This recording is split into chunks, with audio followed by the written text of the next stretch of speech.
Com o tema. Super o X contra o design do mal. Chega aqui, André Vem, guri! Ferreira! É o nosso guri! Guri! Vem, guri! Gente, eu amo! Oi, gente, boa tarde. Fica aí, tá bem? Tá legal. Eu esqueci de falar que você ama o White Snake como eu. Como nós. Exatamente. Né? Coverdale Oi, gente. forever. Coverdale forever. Boa tarde, gente, tudo bem? Primeiro eu queria só dar um alô, porque tem um colega que veio aqui de muito longe, ele veio lá de Belém do Pará. Cadê o Ed? Olha aí o Ed, uma salva de palmas pro Ed aí. Veio lá de Belém só para assistir a gente aqui.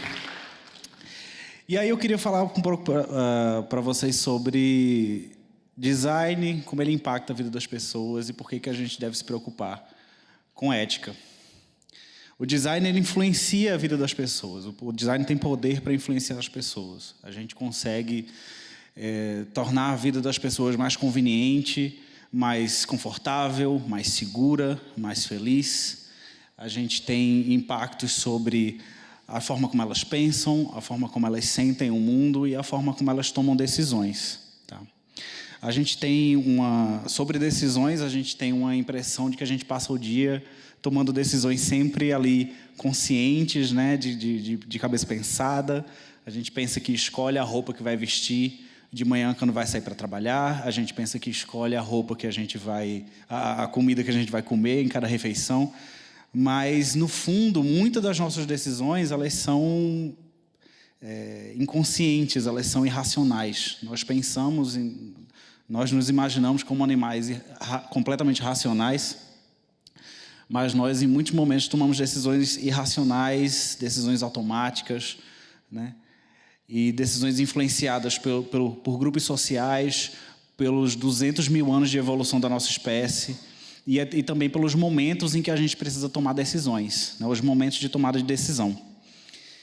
A gente se depara em muitos momentos em que a gente precisa escolher um caminho ou outro, e nem sempre a gente escolhe completamente o caminho que a gente vai tomar. Muitas vezes a gente é influenciado para tomar uma decisão em particular em detrimento das outras. Tá?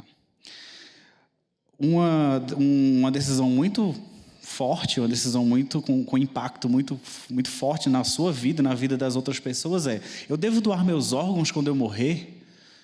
Né? A gente fica pensando, beleza, eu devo? É uma questão de foro íntimo, o que é que minha família vai pensar? E a sociedade, eu devo, né, disponibilizar meus órgãos para que outras pessoas possam ter uma nova chance na vida, né, se elas precisarem de um transplante? Esse gráfico ele mostra a taxa de consentimento, né, a taxa dos motoristas que, ao se cadastrarem ao se registrarem nos seus órgãos de trânsito, qual o percentual deles que consentiu de ser doador de órgãos. A gente vê que tem uma discrepância muito grande entre esses 4 países da esquerda e os outros, né?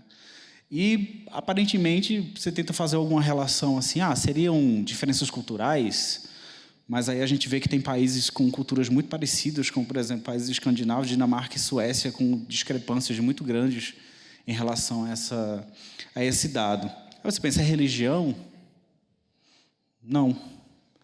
Na verdade, essa diferença ela se deve à forma como esse consentimento é dado, a forma como esse consentimento é projetado no processo de decisão lá, quando você vai se registrar no órgão de trânsito. Alguns países adotam o esquema de opt-in, ou seja, o padrão é não ser doador de órgãos e você ter que consentir explicitamente que você quer ser doador de órgãos. E outros países adotam o esquema de opt-out, que é um consentimento presumido. Todo mundo é doador automaticamente, e caso você não queira ser doador, você tem que optar, não quero ser doador. E quanto mais complexa essa decisão, maior é a chance de você escolher aquela alternativa que foi dada para você, né? A alternativa padrão. E doar órgãos, por exemplo, é uma decisão extremamente complexa, principalmente porque as consequências elas só vão acontecer depois da sua morte. Então você fica, meu Deus, o que é que eu faço? Todas essas pequenas diferenças em como a gente faz esses processos decisórios, eles são chamados pela teoria da economia comportamental de nudges. Eu traduziria como um empurrãozinho, né? Um nudge, ele é um empurrão, né? A pessoa está ali no momento de escolha, de ter que tomar uma decisão, e você dá uma empurradinha nela, ó, toma essa decisão aqui, né? Elas são características que chamam a sua atenção e influenciam a sua decisão. Eles são baseados em 6 comportamentos básicos da psicologia humana, tá? Esses 6 comportamentos são os seguintes: a gente tende a aceitar o que nos foi dado, o que nos foi predefinido. É por isso que é tão importante pensar, né, nesse projeto de como é que vai ser qual vai ser a alternativa padrão, qual vai ser a escolha padrão, porque isso tem um impacto muito grande, como a gente viu. A gente procura manter uma autoimagem positiva, né, e consistente em relação às decisões que a gente toma. Então, é por isso que a gente se preocupa quando vai tomar alguma decisão, vai tomar uma atitude sobre a nossa reputação, né, sobre o que é que os outros vão pensar da gente. Nós somos influenciados pelos nossos pares, pelas pessoas que estão ao nosso redor, o que é que elas pensam, o que é que elas sentem, o que é que elas fazem. É por isso que, por exemplo, quando você vai ter uma página de compra, você vai ter lá um site de um e-commerce que tem uma venda de um produto, ele mostra lá 500 outras pessoas já compraram esse produto, porque isso vai te influenciar, uma certa pressão social. Tá? A nossa experiência, ela tem a influência de outras opiniões pelo contexto. A forma como você vive uma certa experiência, ela é influenciada pelo contexto que rodeia aquela experiência. Teve um caso muito famoso que já foi mostrado em diversos congressos de design, que é o caso da máquina de ressonância magnética. Havia um problema muito grande que crianças não conseguiam fazer, passar pela máquina de ressonância magnética. Você tem que ficar parado. Para uma criança é difícil ficar ali não sei quantos minutos paradinha ali deitada. E elas ficavam com muito medo de ficar fechadas ali dentro daquela máquina. E aí foi feito esse experimento de criar um tema ao redor daquela máquina para você tirar o medo da criança. Ela se vê dentro de outro contexto. Ela se vê num mundo de fantasia. Você transforma aquela máquina num navio pirata, num castelo de areia ou numa nave espacial. E aí o contexto influencia a experiência daquela criança.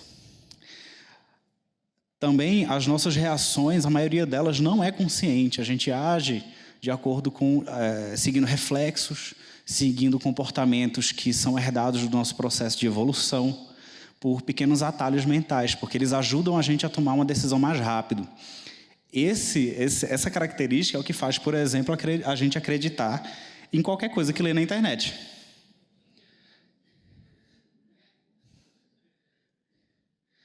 E, finalmente, as nossas emoções e o nosso estado físico influenciam as nossas ações, né? A gente sempre, o que a gente vai fazer, o que a gente vai decidir, sempre vai estar influenciado pelo nosso estado emocional e pelo estado do nosso corpo. E é por isso que você não deve fazer supermercado com fome. Ou comprar um carro quando você está triste. E aí o que acontece? A gente pode usar essas características para o bem. Você pode influenciar, por exemplo, uma família a economizar energia elétrica. Se você mostra lá na conta de luz que os seus vizinhos, em média, estão consumindo menos energia do que você. Isso cria uma certa pressão social e estimula a pessoa. Então vamos economizar energia, porque está todo mundo economizando. Mas essas coisas também podem ser usadas para o mal. E eu chamo de design do mal.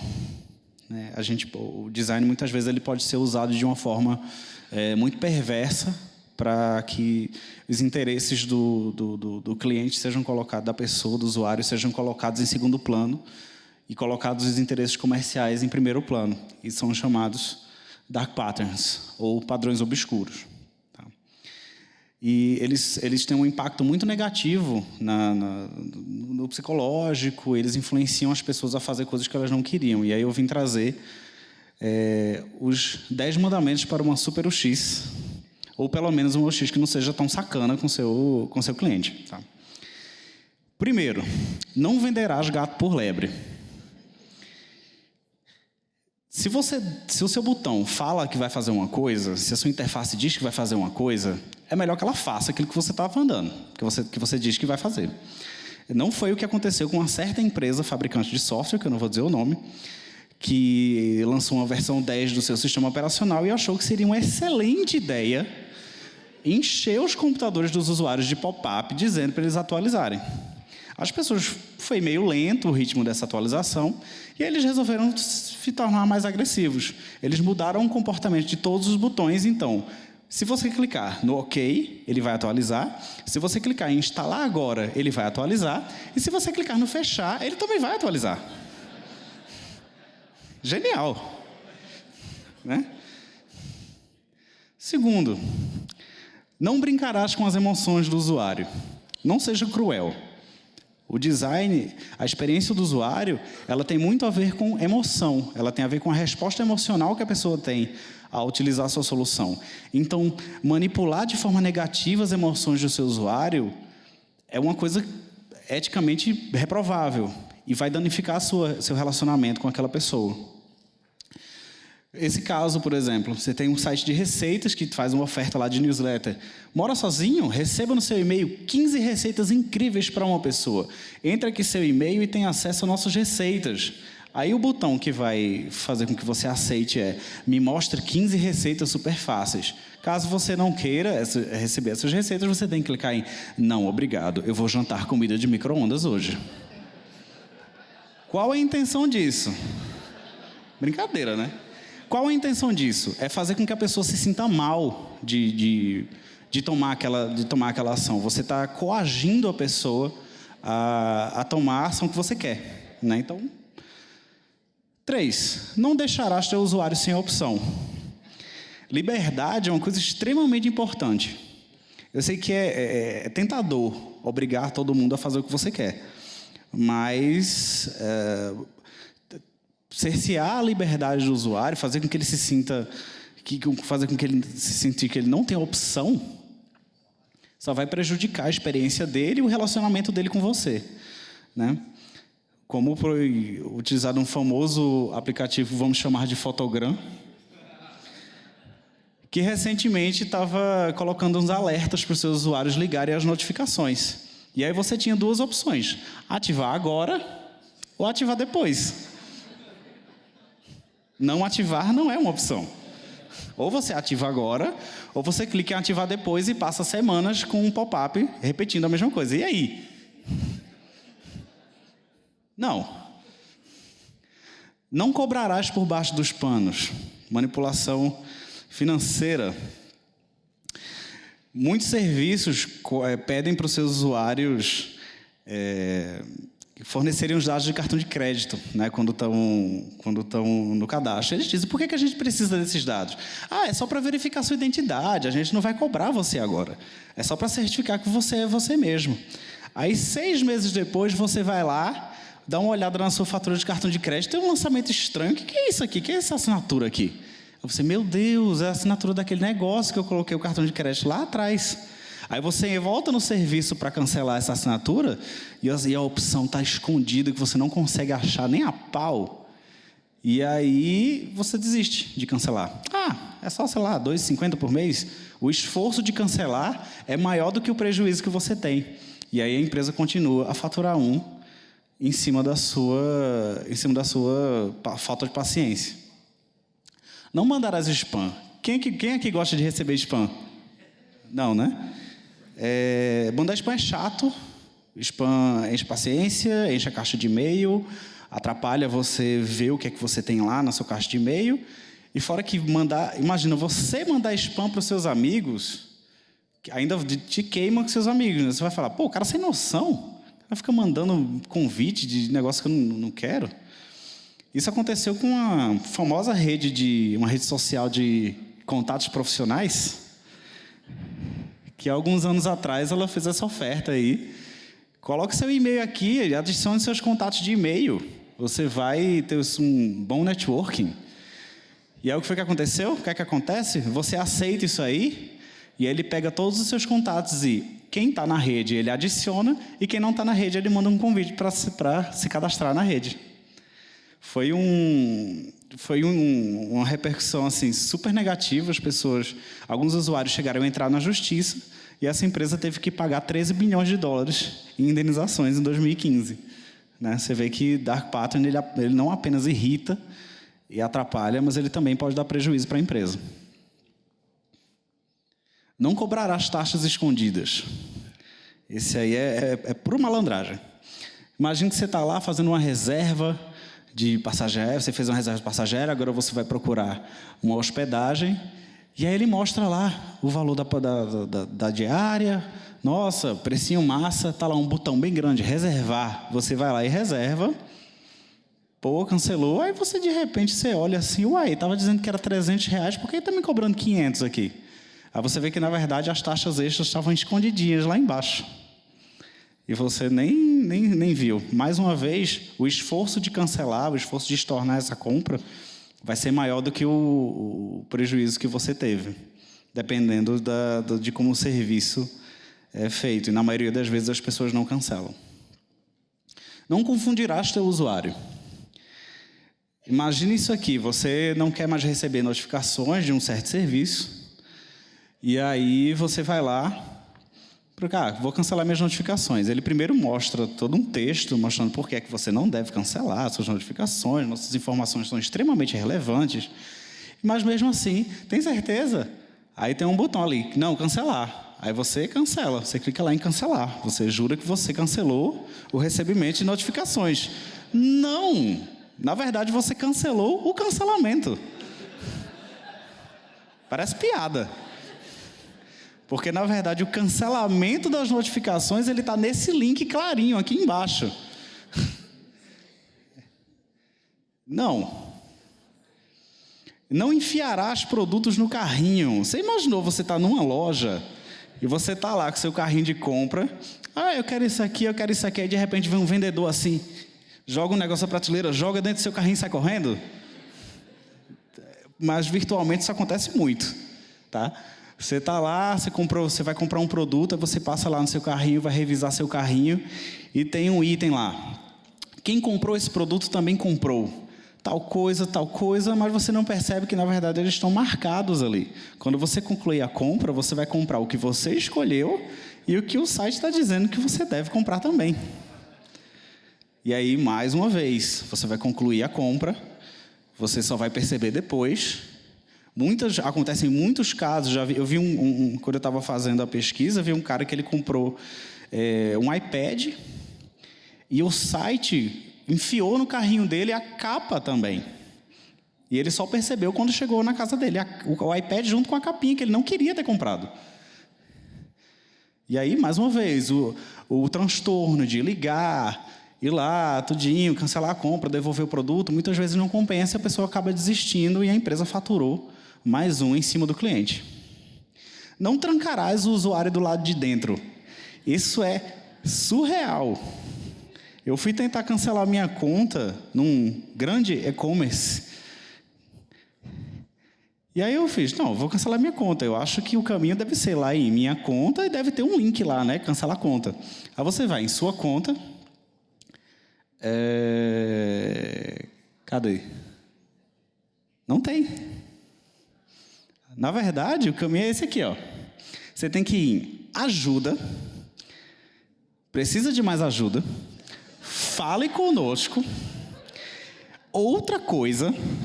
Aí depois você tem que selecionar ali selecione um problema, configurações da conta, depois fechar minha conta, aí aparece um link aqui, fechar sua conta, que te leva para um artigo, que no final dele, ele te informa que, na verdade, você tem que enviar um e-mail para cancelar a conta. Um e-mail.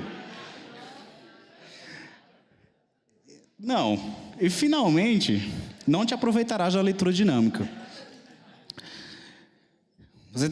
Isso é muito recorrente em cadastro, né? Você está lá fazendo um cadastro e ele tem você vai lá e você coloca o usuário e a senha, aí você lê rapidinho, novidade por e-mail. Não, a newsletter, não vou marcar não, finalizar cadastro. Mas, na verdade, é um opt-out. Não quero receber novidade por e-mail. O padrão é todo mundo receber a bendita newsletter. Quem não quiser, que marque lá. Quantas pessoas pararam para ler e marcaram que não queriam receber? É outro exemplo de você manipular essa leitura dinâmica. É uma causa bem menos nobre do que doação de órgãos, né? Finalmente, a gente chega nesse ponto. Confiança, ela não se pede, ela não se vende. E o bem mais precioso das empresas hoje não é a tecnologia, é a confiança do cliente. Obrigado. Arrasou! Eu quero abraço. Eu disse que te amo. Parabéns, guri. Ai, gente, que orgulho. Ó, arrepiei, tá? Que orgulho desse menino, gente. É sério, eu fui... Temos perguntas? Eu fui guru do André. Eu tenho um orgulho desses meninos. Não tenho ciúme porque ele é meu guru agora, então não tenho ciúme. Agora é meu. Disputa, né? Perguntas. Muitas perguntas. Qual é a proteção que o banco está fazendo para a gente não cair nessa armadilha e a gente construir aplicações com esse tipo de padrão negro para os nossos clientes? Na verdade, a solução para isso é disseminar a cultura de UX, disseminar esse alerta, porque são muitas vezes práticas de mercado que as pessoas estão habituadas a fazer. Então, isso acontece, isso é pervasivo dentro das empresas, porque é uma pressão para vender, para converter, né? E pegando o gancho da palestra da Nancy, a gente tem que investir mais em pesquisa, porque a gente precisa empatizar mais com o usuário para criar um relacionamento mais de confiança, um relacionamento mais duradouro. Não vai. E não um relacionamento de exploração. A próxima pergunta eu acho que não vai valer. Oi, André. Oi. Eu queria perguntar assim, e como é que vocês conduzem quando um gestor de produto nosso vem com a grande ideia de um dark pattern desse, que não se mostra sustentável e vocês percebem que aquilo ali vai prejudicar a imagem de empresa se a gente colocar em produção do jeito que está sendo sugerido? A gente argumenta tudo que pode, né? Por isso que eu falei da questão da palestra da Nancy. A gente tenta argumentar com dados de pesquisa que aquilo ali não é sustentável, que hoje as pessoas elas têm uma facilidade incrível para trocar de fornecedor para o serviço que elas querem consumir, para consumir um produto. E aí é mais uma questão de argumentação e de lutar mesmo, porque muitas vezes a gente não consegue. A gente tem que ficar insistindo, dizer, cara, isso aqui vai fazer com que o seu cliente pare de confiar, e aí uma vez que ele perde a confiança na empresa, ele vai para a concorrência e nunca mais volta. Mais alguém? Mais alguém? Perguntas? Ok, fechamos? Ali tem uma pergunta, Gil, rapidinho. Rapidinho. É o William lá da Edtech. Como é que vocês tratam dentro dessa questão lá de usabilidade as experiências, por exemplo, como tem naquela grande vendedora de livros online, né, para a gente não citar nomes, que eles criaram lá a compra com um clique. O Banco do Brasil, por exemplo, vende produtos que são relativamente complexos e o usuário tem que estar... o cliente tem que estar ciente dos termos, né? Deixar bem claro o que ele está comprando, aquele tipo de coisa. A vendedora online de livros lá não tem tantos problemas quanto assim. Eles criaram a venda com clique. Como é que o Banco do Brasil poderia fazer algo semelhante sem ter os problemas legais decorrentes disso? Uma boa pergunta. Não, em alguns produtos a gente até já conseguiu simplificar esse processo. Tá? Tem muito gestor ainda que insiste, não, a gente tem que mostrar os termos, a gente tem que passar por toda aquela coisa, mas a gente tenta, assim, colocar os termos ali, a pessoa lê.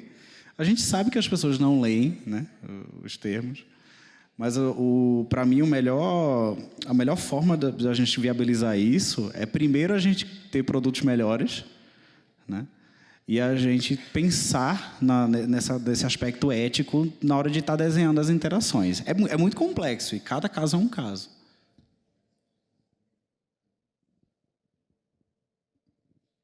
A Minha pergunta vai ao encontro que ele falou, porque assim, ó, lá na abertura de conta corrente do banco, você tem um termo lá que é assim, aceito o tal do SCR. Eu sabia o que era, agora eu nem sei mais. Eu sei que se você não marcar esse negócio, você não pode fazer crédito com o banco. E aí agora a gente está construindo a nova abertura de conta e o pessoal falou assim, não, você tem que deixar isso já marcado. Nesse caso, você acha que a gente está sendo bad? Ruim? É a consulta ao SCR que você fala, né? Por um momento eu achei que você estava falando do CRS, que é o portabilidade de salário. É a consulta central de risco mesmo. É uma pergunta interessante, assim. Na minha visão, eu acho que a pessoa deveria ser pelo menos explicada o que é aquilo. Ela deveria pelo menos receber uma explicação do que é aquilo. Mas a consulta, agora você já me confundiu os dois agora de novo, é SCR, né? A consulta ao SCR é uma coisa relativamente simples, assim, então acho que não seria uma coisa comparada.